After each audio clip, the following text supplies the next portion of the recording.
When sunrise hits this village of Musiro every morning, fears of capture entangle the girl child of this village with abduction and forced marriage, covering the village at a glance of member of county assembly, member of parliament and even the governor. These young innocent girls, clearly exposed to the jaws of morons and old men of this community during every holiday. I visited the remotest village located at the west side of Kajiado County, Musiro village. Mtoto anaweza hata wasu ikiwa na miaka 11, 12. A village where female genital cutting, early marriages and unplanned pregnancies has been normalized. This is a young girl being carried to this seat covered with a cow skin, acting as a mattress, married at 12 years for 10 cows and 50,000 shillings. She is paralyzed after her backbone broke during a miscarriage. Her hopeless mother and the villagers staring with sorrow. Amesema ni mtoto ambaye alimtoa ndio ilimletea hii shida. Anasema upande huu ndo imekuwa paralyzed wakati alijifungua. It is a cultural belief that even elders of this community are ready to defend without fear. Now, in this area, every 10 girls, 4 get an opportunity to get education, with the rest remaining at home, ready for marriage.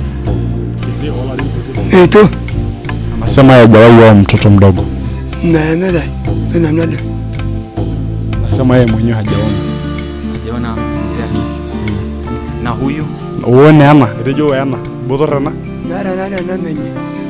Anasema huyu alioleka sababu ya kutokuwa na babake mzazi. This is where she stays with her mother, a mud thatched house with no indication of food. By the time we arrived, the family had not taken food for 3 days, but to the mother, she says it's God's plan. Ni watu sasa hospitali ndio walikataa nafasi wa kufikiwa kule. Alirudishwa wote pamoja na mzee ambaye alimwoa yeye nyumbani, akabaki yeye peke yake. Na viongozi wote walikataswa nafasi ya kufika kule kumtoa kule hospitali. Hao ndio walienda kumtoa akiwa angali hai kidogo kwa sababu alikuwa amegonjeka hali ya mahututi.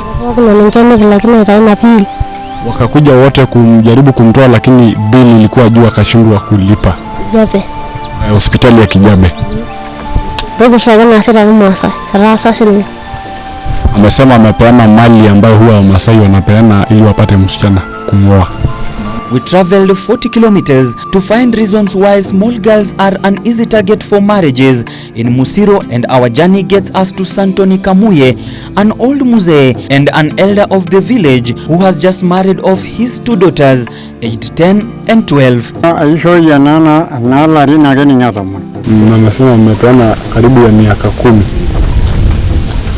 Naishoyo Kapeana.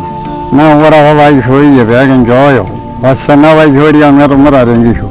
Na alipeana sababu ya umaskini ndio ilikuwa juu sana, akapeana mtu mzima. Tato mararangisho na marara kunini na ishoyo kunini. Ng'ombe ilimalizika ikaisha, akawapaswa na ndogete mweshiki nya warba yani de yoada.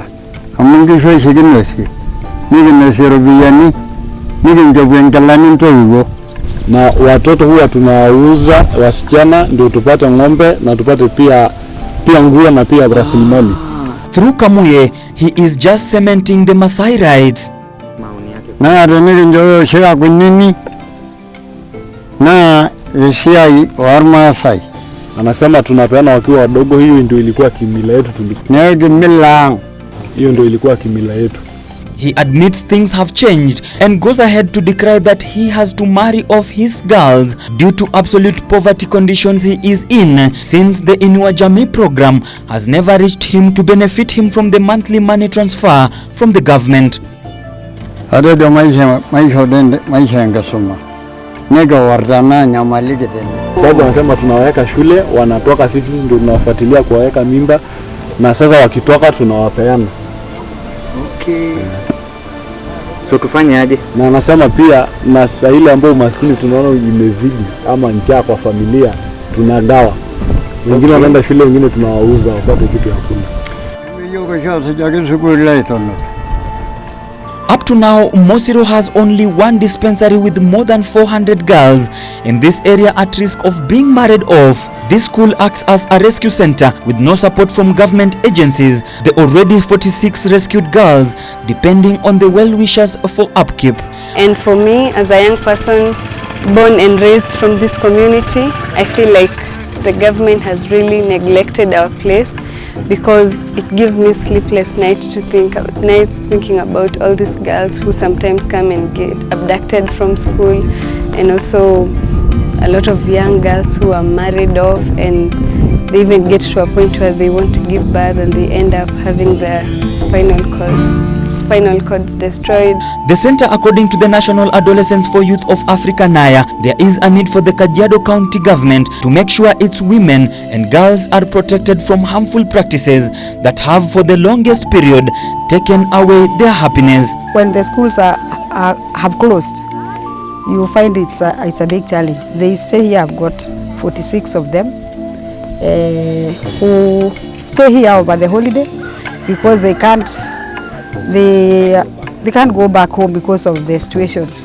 If FGM is illegal in Kenya, why is it going on in our area? If child marriage is illegal, why do we have a lot of child brides in Musiro? If every kid is supposed to be in school, why do we have many kids out of school instead of those ones in school? I mean, in our community, 10 girls, it's only 6 girls.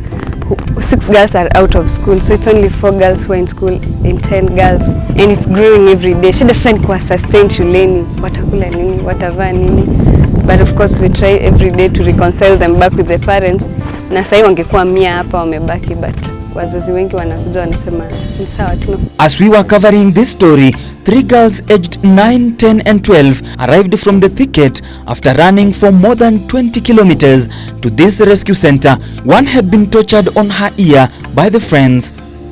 It's only, they just want education. They are running away from early marriage and lack of education. And FGM, you realize it's a holiday. Might be they saw things are not right, then they came.